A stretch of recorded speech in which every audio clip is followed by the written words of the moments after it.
أفلح المتقون مولاي صل وسلم دائما أبدا على حبيبك خير الخلق كلهم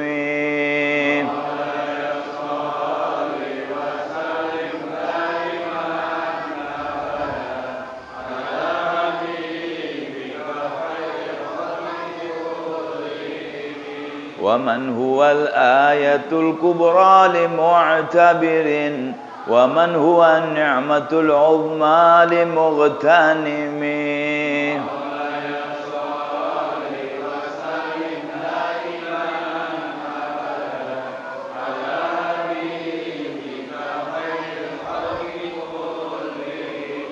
سريت من حرم ليلا إلى حرم كما سرى البدر في داج من الظلم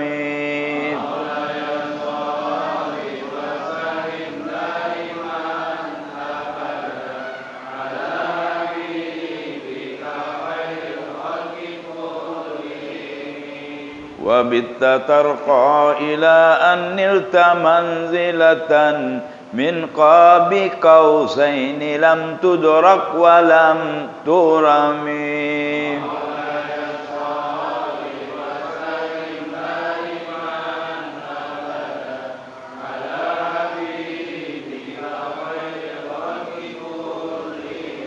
وقدمتك جميع الأنبياء بها والرسل تقديم مخدوم على خدم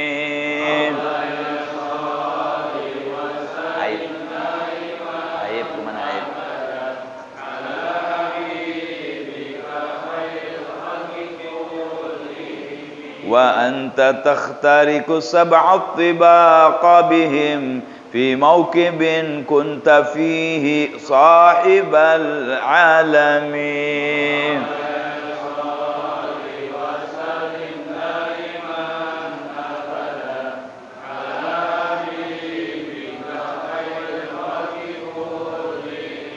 اللهم صل وسلم وبارك عليه وعلى آله بسم الله الرحمن الرحيم الحمد لله رب العالمين اللهم صل على سيدنا محمد وعلى آل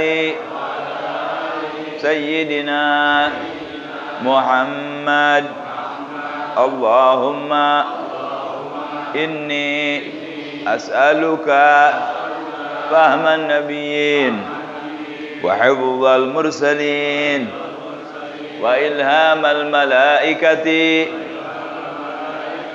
المقربين اللهم أغنني بالعلم وزينني بالحلم وأكرمني بالتقوى وجملني بالعافية يا أرحم الراحمين.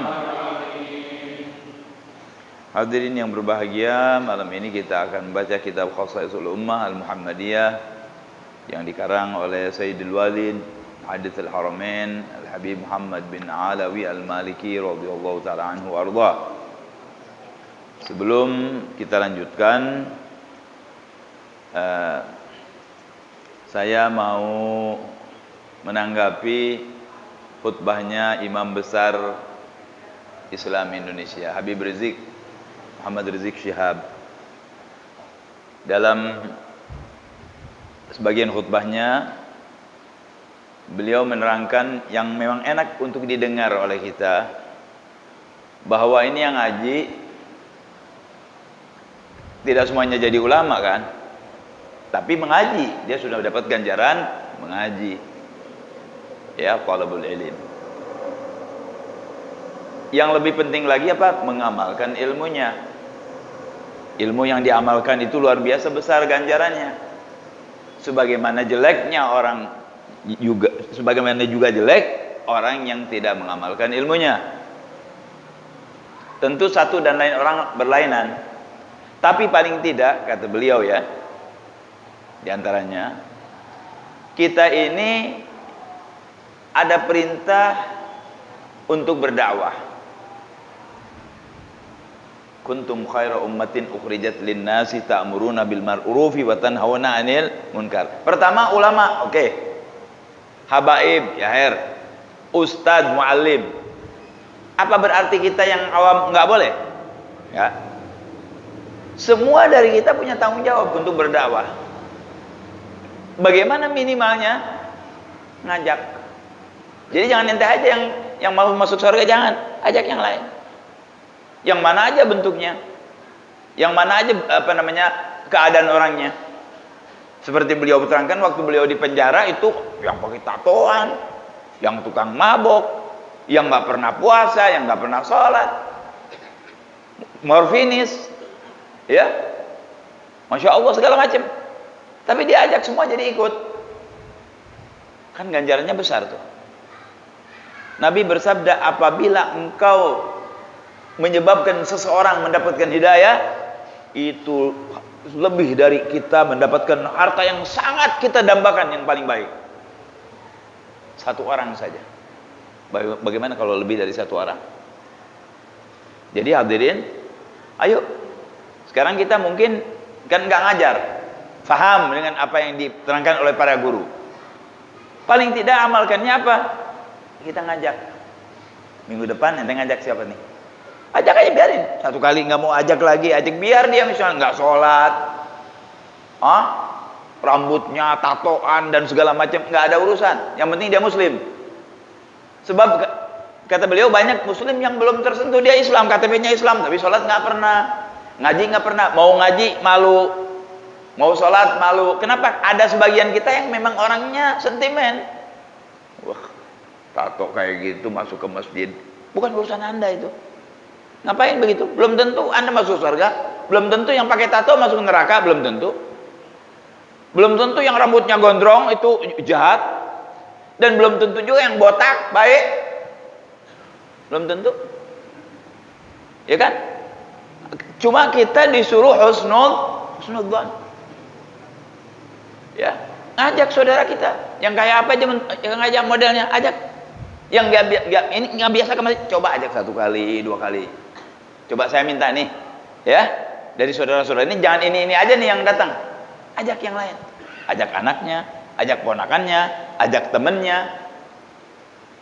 Kalau dia datang, berarti Anda dapat 2 kan? Anda ngaji 1, bawa orang gara-gara Anda ngaji 1, berarti Anda dapat 2. Yang di bawah 1 dapatnya. Anda dapat 5, Anda dapat 6 berarti. Bawa 5 orang, ganjarnya seperti dia kan? Berarti Anda sendiri tambah 5, 6. Bawa 10 orang apalagi. Ya. Jadi jangan menganggap kecil. Kalau siap semua ini sering ngambil, ini yang orang baik tambah banyak. Mungkin tadinya dia nggak sholat, mungkin tadinya nggak puasa, berkah masuk ke masjid. Minimal. Seandainya dia pengen di alam masuk ke masjid, masuknya ke tempat baik. 1. Kedua, dia berkumpul dalam kebaikan. Nabi bilang al-jama'atu rahmah. Jamaah itu rahmah. Mungkin waktu masuk dia tukang maling, waktu mau masuk ke masjid dia tukang ganja, dia tukang minum. Berkah masuk, sembahyang bareng, berdoa bareng, kumpul dengan orang yang baik, datang hidayat, nangis sendiri dia, ya Allah, kok saya udah sekian tahun gak pernah kumpul seperti ini, gak pernah ngaji seperti ini, gak pernah sholat seperti ini. Berkah apa? Berkah jamaah. Ya. Itu hadis bukan enteng tuh. Al jama'atur rahmah. Alaikum bil jamaah. Kenapa? Karena dalam jamaah itu ada sir dari Allah yang kita tidak tahu. Lain dengan sendiri. Allah senang dengan jamaah. Ya, sekalipun Allah witir. Ya ibul witir, nah. Dalam hal lain. Tapi jamaah itu sendiri Nabi yang mengatakan supaya kita berjamaah. Jangan berpecah belah. Al-Quran pun menjelaskan kepada kita untuk wa'tasimu bihablillahi jami'an. Ayo saudara, saya ajak diri saya dan saudara-saudara yang hadir pengajian, coba minggu depan, nggak usah minggu depan, dari mulai nih, abis ini ajak teman-teman yang kira-kira kelihatan nggak bakal mau, biarin ajak aja. Kan nggak rugi. Emangnya dosa ngajak ngaji? Kan kita bukan ngajak zina, wala ngajak minum khamar, wala ngajak judi, kan tidak ngajak. Ayo gum kita ke masjid ngaji. Bagus kalimatnya. Dicatat oleh Allah kebaikan itu. Semua dicatat. Ya. Nah, mudah-mudahan berkah kita orang mendapat hidayah. Amin ya rabbal alamin. Kita lanjutkan apa yang sedang kita baca dalam kitab Khosaisul Ummah Al-Muhammadiyah, yaitu tentang salat-salat sunnah. Ya. Terakhir yang kita baca adalah tentang salat sunnatul fajr. Ya. Tentang keistimewaan sunnah qobliyah subuh atau yang disebut sunnatul fajr. Sunnatul subuh juga boleh. Hadis yang terakhir kita baca, qala wa kana yusi bihima. Siapa yang yusi? Rasulullah. Adalah Rasulullah mewasiatkan keduanya tuh, ya. Yaqul Abu Darda radhiyallahu taala anhu, yakni bihima itu dengan 2 rakaat tersebut, ya. Ausani khalili, aku diberi wasiat oleh kekasihku, sahabatku, 3 masalah. Bisaumi salatati ayyamin min kulli syahr, puasa 3 hari setiap bulan. Wal witri qabla naum, sembahyang witir sebelum tidur. Dan yang terakhir warok atail fajri, 2 rakaat sebelum subuh. Insyaallah ini sudah mulai dari kemarin dulu udah lebih rajin lagi, ya, dan melaksanakan 2 rakaat sebelum subuh.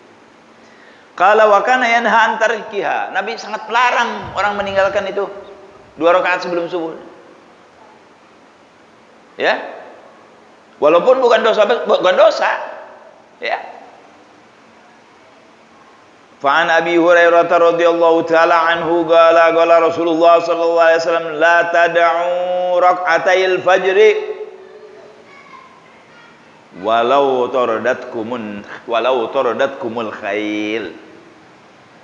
Jangan kamu tinggalkan itu 2 rakaat sunnah sebelum subuh. Sekalipun barangkali kita ada gangguan yang luar biasa yang menyebabkan kita tidak bisa sholat. Di sini disebutkan diusir oleh kuda. Ya, maksudnya ada hal-hal penting yang Anda akan laksanakan. Jangan ditinggalkan. Ya, seandainya barangkali ada kuda ngamuk, barangkali, ada pengganggu ini dan itu, ada keperluan lain, mari jangan tinggalkan 2 rakaat sebelum subuh. Tiap Anda melaksanakan 2 rakaat sebelum subuh, Anda orang kaya besar. 1 kali. Lebih dari dunia dan segala isinya. Bagaimana kalau tiap hari? Kapan Anda akan dapatkannya? Nanti insya Allah setelah kita husnul khatimah. Dan itu pun insya Allah akan menjadi penyebab kita husnul khatimah. Ya. Baik. Wa min dzalika fadlus sholati qabla adh-dhuhri wa ba'daha. Selesai itu tadi. Sunat sebelum subuh, ya, punya keistimewaan. Terus Nabi ke sembahyang selanjutnya, zuhur. Yang kita kenal seperti yang sering saya ulang-ulang adalah sholat rawatib yang 10. Masih ingat ya? Sebelum subuh, sebelum zuhur, habis zuhur, habis asar.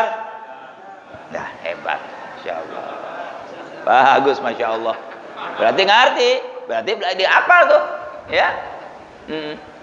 Habis maghrib 2, habis isya 2. Yang nggak ada di situ sebelum asar, sebelum maghrib, sebelum isya, nggak ada kan? Nah, boleh nggak semua? Boleh. Secara umum boleh, asal jangan di tempat yang dilarang. Ada 5 tempat yang dilarang tuh ya.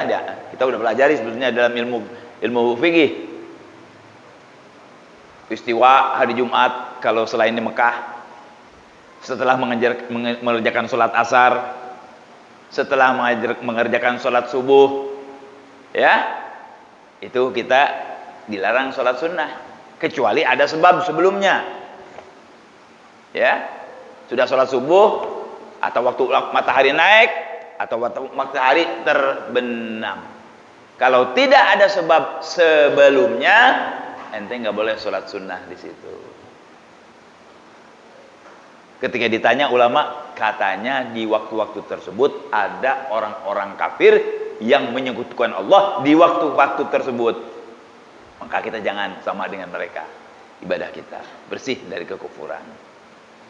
Sementara Nabi mengatakan ketika ditanya, "Ya Rasulullah, saya pengen masuk surga nih. Doakan saya masuk surga." Nabi katakan apa? "Perbanyak olehmu bersujud." Tolong aku dengan kamu banyak bersujud. Cuman sujud aja? Bukan, itu kiasan dari suruh banyak sholat. Kan masuk tuh berarti banyak sholat. Sebelum maghrib masuk, sebelum isya masuk, sebelum asar masuk, kecuali yang dilarang. Jelas hadirin? Jadi nggak ada larangan orang sholat. Apalagi ada sabab. Ya, sembahyang. Amal yang paling bagus setelah thalabul ilmi, pertama salat fardu, iman kepada Allah, salat fardu, menuntut ilmu agama, terus apa? Sembahyang. Malah yang paling bagus sembahyang. Sembahyang fardu nggak usah diomongin lagi, sembahyang sunnah. Amal baik. Ya. Udah jelas kelihatan ibadahnya, kelihatan ganjarannya. Nggak ada orang yang lihat orang sembahyang, ini orang jelek, nggak ada. Orang sembahyang. Ya kan? Biarin dia pura-pura. Ada cerita kan dulu, ini orang punya salah, dikejar-kejar, masuk ke masjid dia. Begitu masjid nggak pakai wudu, nggak pakai Allahu Akbar, ini yang ngejar, waduh, salat. Masa saya mau apa-apa kan? Sembayang 2 rakaat, Waalaikumsalam masih ada, sembayang lagi. 6 rakaat masih ada, sembayang lagi. Kebanyakan ini sih percuma tungguin. Selamat berkah apa? Salat. Padahal salatnya pengen dia ada perlu dia salatnya. Enggak pakai wudu, enggak pakai apa. Itu berkah salat, selamat dia. Gimana dengan yang salatnya benar? Coba ya. Bagaimana dengan orang yang salatnya benar? Selamat tuh orang. Berkah apa? Salat. Walaupun itu pura-pura salat. Ya? Bagaimana dengan yang sembahyang? Selalu salat. Ada kesempatan sholat kayak Bilal, belum masuk surga terumpahnya udah didengar, kedengaran terumpahnya di surga. Kenapa? Gara-gara sering sunat wudu. Baru sunat wudu, tambahin lah kita sunat zuhur, sunat asar, sunat subuh, sunat taraweh, sunat duha, sunat istikharah, sunat hajat. Allahu Akbar. Kayak apa tuh ganjarannya? Bukan terompah, sepatu bot, sepatu tentara, waduh, banyak udah hartanya. Ya kalau kita ngomong bohong, kalau kita ngomong bodoh kan begitu. Tuh terompahnya udah kedengeran. Sekarang kan buat terompah kita. Ya kan? Masya Allah. Jadi kalau soal ganjaran kita mudahkan. Jangan malas. Ini free kok, nggak ada bayaran. Kita yang dapat ganjaran, subhanallah. Yang ngasih taufiknya Allah lagi, ya. Nah, baik. Nah sekarang, oh dapat.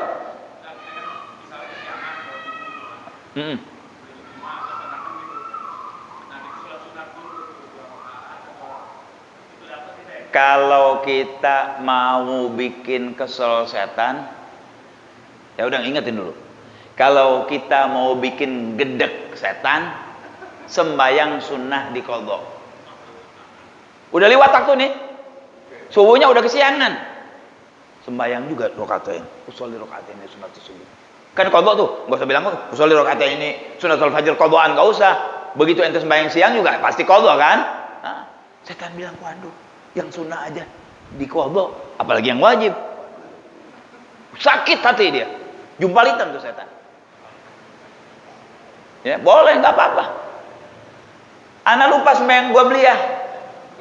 Misalnya, lupa nih kita. Dhuhur nih, Allahu Akbar. Assalamualaikum. Waduh, belum gua bliyah. Kata Habib, gua bliyah itu sebelum waktunya. Gua bliyah dhuhur sebelum dhuhur. Boleh enggak sembahyang? Boleh, habis dhuhur. Sembahyang gua bliyah dhuhur. Asar lupa, biasa kita sembahyang 4 rakaat. Kata Habib, enggak boleh habis sholat asar. Ada sebab, lupa kan? Aturan tadi kan? Aturan tuh sholat jam 4. Ente inget jam 4:30. Sembahyang. Karena ada sebabnya. Namanya qadha. Sebabnya udah lewat. Sebabnya kan udah lewat. Qadha. Nggak apa-apa. Cuman jangan biasain diqadha di waktu-waktu yang tidak baik. Yang dilarang. Jadi misalnya ente sholat asar, sunnatul asar ketinggalan nih. Mau qadha. Tungguin maghrib, qadha. Beres sholat maghrib kita qadha. Rakaat ini sunnatul asar al-qabliyah. Silakan, nggak apa-apa. Hatta habis asarnya boleh. Ya, tapi kalau sengaja habis asar jangan. Yang begitu kan dilarang. Kalau udah sembahyang asar, sengaja sembahyangnya gitu. Karena boleh, nggak boleh, jangan begitu. Ya. Kalau kita lupa misalnya. Qala wa min dzalika fadlus sholati qabla dhuhri wa ba'daha. Daripada yang utama adalah sembahyang sebelum zuhur dan setelahnya. Berarti qabliyah dan ba'diyah. Bukan main nih. Keutamaan nih. Ya? Berarti orang-orang yang sembahyang sebelum zuhur 2 rakaat sunnah, orang-orang yang sembahyang sesudah zuhur 2 rakaat sunnah, dia mendapatkan keutamaan. Anggaplah hadiah. Orang yang sembahyang sebelum zuhur 2 rakaat dapat hadiah, yang sesudah zuhur sembahyang 2 rakaat dapat hadiah. Bagaimana nasibnya orang yang tidak sembahyang zuhur, tidak sembahyang 2 rakaat sebelum zuhur dan sesudahnya enggak dapat hadiah? Bib kurang enak contohnya, gampang anak kasih contoh. Sembahyang sebelum zuhur 2 rakaat 750.000. Ya. Masih wangi. Ya, kantongnya. Beres zuhur, sembahyang lagi 750.000, kumpulin 1,5 juta. Ya salah.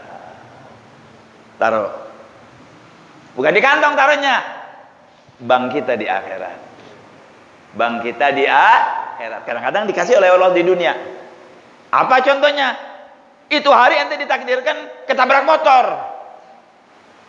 Tapi belum langsung nih. Ya. Masih ada penentuan di atas.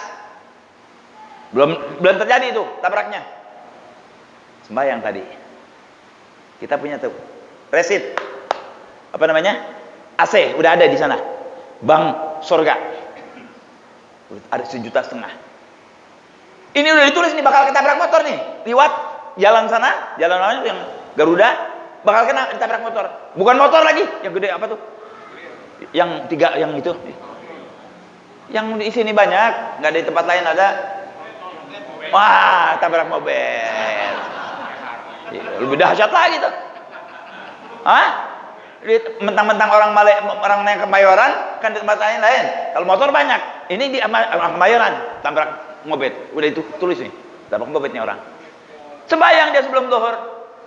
Jam 2 dia keluar. Waktu dia keluar, ada anak naik sepedahan roda 3. Wah, ngapain ini anak? Yang tadinya harusnya ditabrak oleh mobil, bannya 3, ditabrak juga kita. Tapi sepedahan, bannya juga 3. Bahaya nggak? Nggak bahaya dong kalau cuma sepedahan anak kecil. Paling juga kejadian tabrakannya, tapi dirubah sama Allah. Berkah apa? Tadi ente sembahyang 2 rakaat.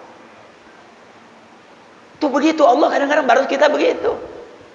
Diambil dari itu tuh. Dari yang punya kita tuh. Yang sudah kita tanam. Makanya tanamkan kebaikan yang baik. Jadi kalau ada bala enggak kebangetan kenanya. Kalau ente nggak punya tabungan, kena mantep. Orang Sunda bilang nenggel. Apa bahasa Belanda nenggel? Hah? Kenanya pas bener gitu. Apa tuh? Hah? Ya. Telak. Ya. Kenanya telak kita. Tapi kalau kita ada amal-amal yang baik, enggak telak kenanya, dirubah sama Allah, dimudahkan. Sama bentuknya. Jatuhnya sama, aturan jatuh dari pohon kelapa, enggak jadi dari kursi, jatuh juga. Jadi ketentuan Allah jatuh tetap ada, tapi diringankan. Berkah apa? Berkah amal soleh. Makanya jadi orang harus banyak amal soleh. Kalau ada bala nggak kena banget. Kalaupun kena nggak kena banget.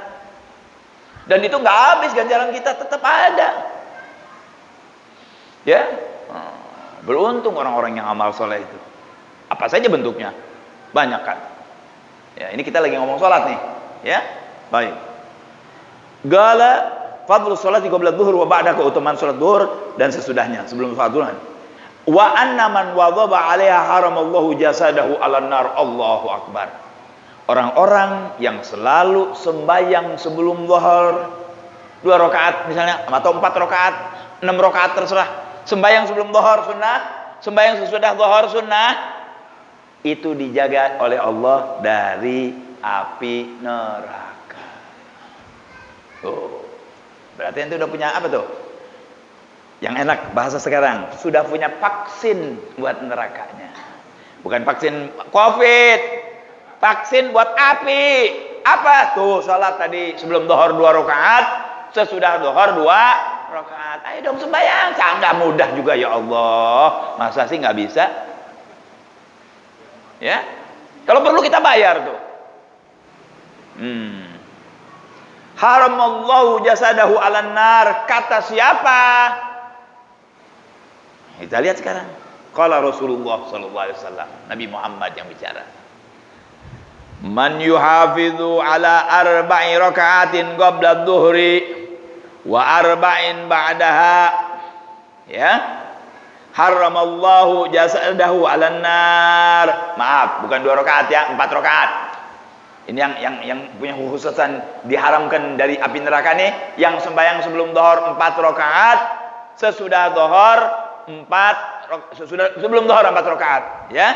Sesudah zuhur juga wa ba'daha, dan sesudahnya juga 4 rakaat. Ada yang nyebut 4 rakaat sebelumnya saja, sesudahnya 2. Enggak apa-apa, 4 aja.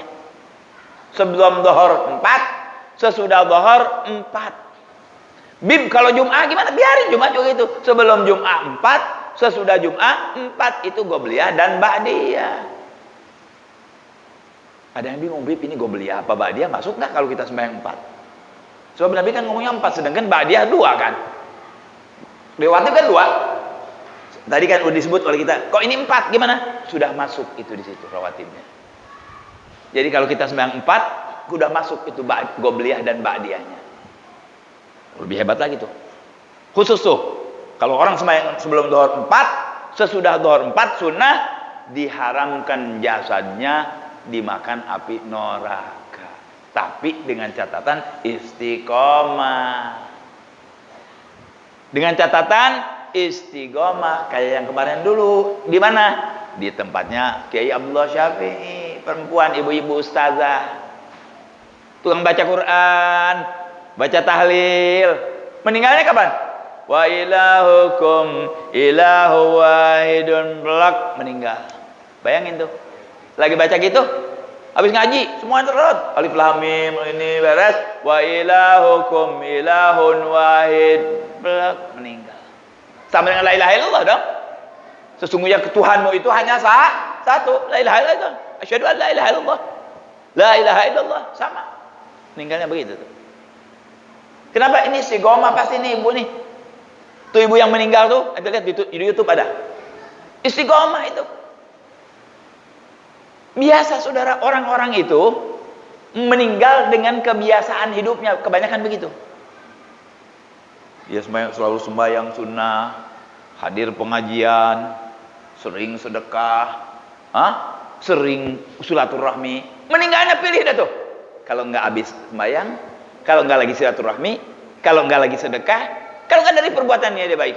Biasanya seperti itu, ditutup umurnya. Ya, dengan kebiasaannya dia. Tapi dibangkitkan dengan kapan dia, bagaimana dia mati, kan itu bagus matinya. Lagi menyatakan tauhid, lagi ngaji, lagi sedekah, kan ada orang yang begitu, mati lagi sedekah, mati lagi sholat, masya Allah, ya, mati lagi di masjid, mati lagi ngaji, mati berwudu atau sedang berwudu, kan semua itu dalam ibadah. Mudah-mudahan matinya husnul khatimah. Jadi kalau Anda mau husnul khatimah, ada caranya. Apa caranya? Cari amal supaya kita dapat husnul khatimah. Jangan, ya Allah biha, ya Allah biha, ya Allah bi husnul khatimah. Sembahyang zuhur enggak, asar enggak, ya Allah bi husnul khatimah. Ya husnul khatimah dari mana ente? Husnul khatimah dari mana? Baca ratib enggak, salat enggak ada artinya. Kita minta husnul khatimah diiringi dengan perbuatan-perbuatan yang menyebabkan husnul khatimah. Begitu dong. Ente mau gaji besar, nggak bisa begitu aja gaji besar. Harus punya ilmunya, kerjanya rajin, rapi, gajinya besar. Kerjanya malas, kadang datang, kadang enggak. Bukan gaji besar, dikeluarin besar ente sama bos. Betul nggak? Iya, apalagi sama Allah. Iya. Jadi kita cari sabab husnul khatimah, jangan minta doangan. Minta lu nggak bisa, cari jalan sababnya. Nah ini kita ngaji nih, ini sabab nyari husnul khatimah. Saya udah jelaskan dulu, ada hadisnya kan, orang yang berangkat ngaji, pulang ngaji, meninggal husnul khatimah insyaallah, bersabilillah. Mudah-mudahan panjang umur ya, khairul tuwafiyah. Kecuali mau buru-buru ya terserah, anak nggak ngelarang ya. Loh lah ya benar kan? Nah, kalau mau buru-buru terserah, enak, itu urusan Anda. Ya. Baik, kita lanjutkan. Yang bagus 2 tahiyat. Bagus pertanyaannya. Ada nanti di sini 4 sekaligus ada. Bedanya apa? Yang orang sembahyang 4 sekaligus 4 rakaat dengan 2 beda. Yang 2 bacaannya lebih banyak. Yang 4 sekaligus nggak dapat at-tahiyat. Ya kan? Salamnya berapa kali? Sekali. Setiap bacaan sholat, setiap hurufnya ada ganjaran dari Allah. Ente sembahyang 2 rakaat, at-tahiyat kan? Dari at-tahiyat sampai assalamualaikum kan itu ganjaran. Anggaplah at-tahiyat sampai assalamualaikum 500.000. Ente nggak ambil itu, ganjarannya 2 sholat 5.000. Jadi berapa ganjarannya? Berapa? Ayo dong. Masa nggak bisa? Ganjaran at-tahiyat sampai assalamualaikum 500.000. 2 sholat 1 juta. Sayang kalau 1 juta. At-tahiyat sampai akhir 100.000. Ganjaran 2 sholat 1 juta. Kalau ente nggak pakai at-tahiyat berapa ganjarannya? Nggak at-tahiyat pertama. Ganjaran at-tahiyat sampai assalamualaikum 100.000. Setiap sholat 500.000 itu dengan at-tahiyatnya. Oke? Dia sembahyang 1 kali 4, dapat 1 juta nggak? Dapat nggak? Kurangin berapa? Kurangin 100.000 dong. Kan tadi nggak at-tahiyat. Amalan sholat walaupun sedikit ada ganjarannya. Makanya saudara, Anda melenceng dulu ke belakang nih, ke soal rukun sholat.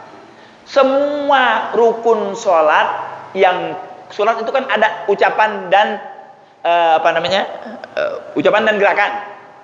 Ada ucapan dan gerakan yang wajib hukumnya. Contohnya apa? Salam, Fatihah, takbiratul ihram, tasyahud. Semua yang hukumnya bacaan wajib kedengaran oleh who of the pink. Apa? Ya, bahasa Inggrisnya luar biasa, saudara-saudara. Mesti kedengaran tuh. Kenapa? Kan berarti ada ganjarannya tuh bacaan.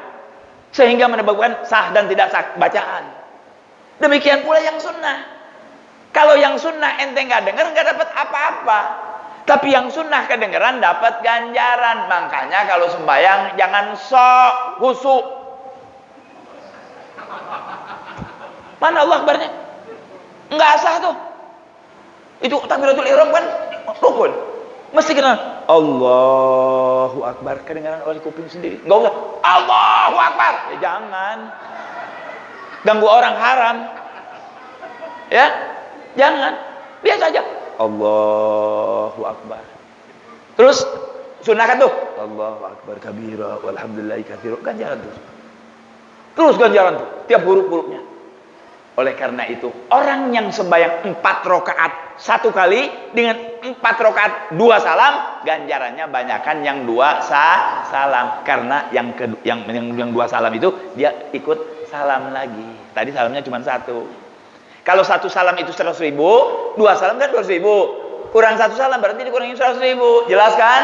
Emang orang kalau bagian duit mah nggak ada yang nggak paham, saudara-saudara lah. Sudah. Gampang kita ngomong ganjaran pakai duit aja dah sekarang sih. Ya, iya. Saya senang duit. Saya senang sekali duit. Tapi alhamdulillah demi Allah dari kecil sampai sekarang belum pernah saya makan duit. Kok ketawa? Belum pernah, benar. Alhamdulillah, saya bersyukur sama Allah. Makan duit saya belum pernah. Saya senang makan duit luar biasa. Tapi makan enggak, alhamdulillah. Ya.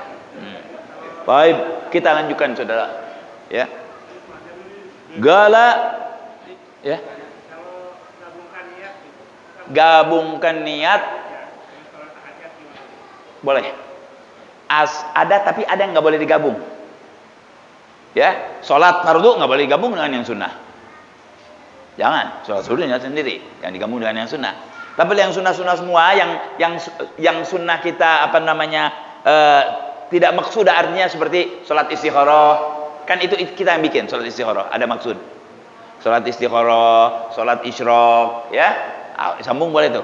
Sholat hajat boleh, ya, kita sendiri yang mendirikan itu, ya, niat-niatnya. Tapi kalau sholat duha sendiri. Sholat itu sholat duha. Jangan dicampur-campur kalau sholat duha. Anda niat sendiri sholat duha. Itu sholat-sholat yang khusus. Ya. Witir sendiri. Tapi tadi yang boleh dicampur mana tuh? Sunat wudu, tahiyat masjid, hajat, istikharah. Allah Maha menerima insyaallah. Tapi yang ada seperti itu duha, yang wajib jangan dicampur-campur niatnya. Usolli fardhu dhuhri wa rak'atain ba'diyah, enggak boleh, jangan. Zuhur. Ya, duha. Nah, gitu. Jadi enggak semua yang boleh dicampur-campur tuh, kecuali yang sudah ada ulama yang menerangkan, ya. Mungkin Pak Gomar juga udah pernah dengar apa biasanya yang dicampur, misalnya. Bapak yang pernah dengar. Salat hajat, apalagi salat istikharah. Nah, ya enggak apa-apa boleh. Sholli raka'ataini bi niyatil istikharah wal haja wa bismillah. Ya, apa-apa. Baik. Cuman itu kan perlu yang pinter orangnya juga ngaturnya. Kalau Anda nggak pinter ngatur mendingan sendiri-sendiri aja. Ya, sholli raka'ataini sunnatul wudu, Allahu akbar sendiri. Mau istirahat sholli raka'ataini sunnatul istikharah, Allahu akbar. Gitu. Ya. Usolli rakaataini, hajat saya mau kawin lagi, Allahu akbar. Terserah, itu urusan ente. Misalnya hajat, ya. Ibu-ibu usolli rakaataini, mudah-mudahan suami jangan kawin lagi, boleh Bu, nggak apa-apa. Ya, saya jadi seimbang. Ibu-ibu bilang, wah Habib kok bagian kawin lagi belum. Sekarang Habib balikin nih Bu. Ibu niat rakaataini, ya Rabb, mudah-mudahan suami saya jangan kawin lagi biar sayang sama saya. Allahu akbar. Boleh, enggak apa-apa, sudah.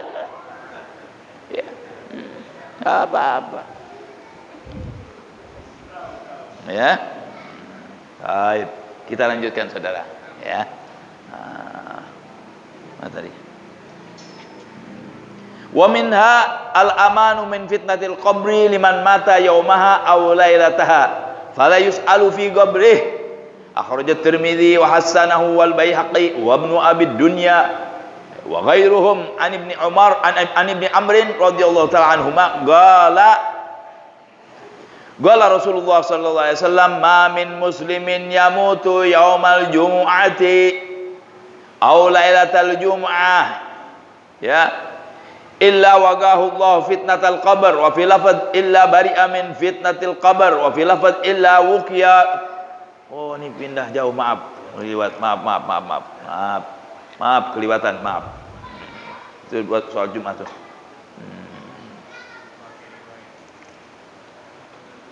La haula wala quwwata illa billah.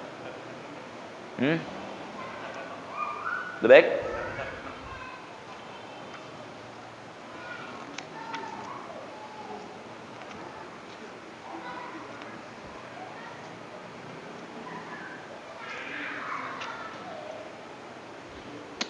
La haula wala quwwata illa billah. Tufattahu lahunna abwabus sama. Barang siapa sembahyang sebelum zuhur 4 rakaat langsung, enggak pakai salam, dibuka dengan berkah 4 rakaat itu semua pintu langit, sehingga doanya diterima oleh Allah Subhanahu wa taala. Ada riwayat tuh. Ya, ada riwayatnya yang enggak pakai salam. Jadi mau pakai salam boleh, enggak pakai salam juga boleh, cuma tadi begitu bedanya, ya. Wa fi riwayatin annaha tuftahu laha abwabus sama fala yughlaqu minha bab. Dibuka tuh pintu langit semua, enggak ada yang ditutup. Artinya permintaannya diterima oleh Allah Subhanahu wa taala. Wa hadhihi shalah kana yuhafidhu 'alaiha sayyiduna Rasulullah sallallahu alaihi wasallam wa yutilu fiha al-qiyam wa yaqulu uhibbu ay yas'ada li fi hadhihi sa'a amalun shalih. Ketahuilah bahwa Nabi senang tuh sembahyang 4 rakaat sebelum zuhur. Lama Nabi kalau salat di situ. Kenapa saudara? Nabi sendiri yang menerangkan. Kata beliau, uhibbu an yas'adali, saya ingin amal saya ini diangkat oleh Allah, ya, amal soleh ini diangkat oleh Allah. Kenapa? Karena ada kemudahan, dibuka pintunya semua pasti langsung kepada Allah Subhanahu wa taala. Nabi berlama-lama tuh sembahyangnya sebelum zuhur 4 rakaat itu, ya, karena dibuka pintu langit, akhirnya diijabah oleh Allah Subhanahu wa taala. Nah, mudah-mudahan apa yang kita baca bermanfaat buat kita semua. Dan yang biasa sholat 2, kita coba mulai besok nih, kita coba zuhurnya sebelum zuhur 4, ya. Sesudahnya 2, ya khair. Enggak Habib, ana mau samain aja. Sebelum zuhur 4, sesudah zuhur 4. Masya Allah, ganjaran semua, ya. Mudah-mudahan Allah memberi taufik, inayah, hidayah kepada kita, bisa mengamalkan apa yang kita dengar ini dengan ikhlas karena Allah, sehingga ganjarannya pun akan kita terima dengan sempurna dari Allah Subhanahu wa taala. Amin ya rabbal alamin. Kurang lebih saya mohon maaf. Wal afu minkum. Fatihah. Bismillahirrahmanirrahim. Alhamdulillahirabbil alamin arrahmanir rahim maliki yaumiddin. Iyyaka na'budu wa iyyaka nasta'in ihdinas siratal mustaqim. Siratal ladzina an'amta 'alaihim maghdubi 'alaihim waladdallin. ربنا انفعنا بما علمتنا رب علمنا الذي ينفعنا رب فقهنا وفقه أهلنا وقرابات لنا في ديننا ما أهل القتر أنثى وذكر رب وفقنا ووفقهم لما ترتضي قولا وفعلا كرما وارزق الكل حلالا دائما واخر لا أتكيا علما نغضى بالخير ونكفى كل شر ربنا أصلح لنا كل الشؤون وأقرنا بالرضا منك العيون واقض عنا ربنا كل الديون قبل أن تأتينا الرسل المنون واغفر السر أنت أكرم من ستر وصلاة الله تخشى المصطفى من إلى الحق دعانا والوفاء بكتاب فيه للناس شفاء وعلى الآل الكرام الشرفاء وعلى الصحب المصابيح الغرار اللهم اهدنا بهداك واجعلنا ممن يسأل في رضاك ولا تولنا وليا سواك ولا تجعلنا ممن خالف أمرك وعصاك وحسبنا الله ونعم الوكيل ولا حول ولا قوة إلا بالله العلي العظيم صلى الله على سيدنا محمد وعلى آله وصحبه وسلم والحمد لله رب العالمين. Kurang lebih saya mohon maaf. Assalamualaikum warahmatullahi wabarakatuh.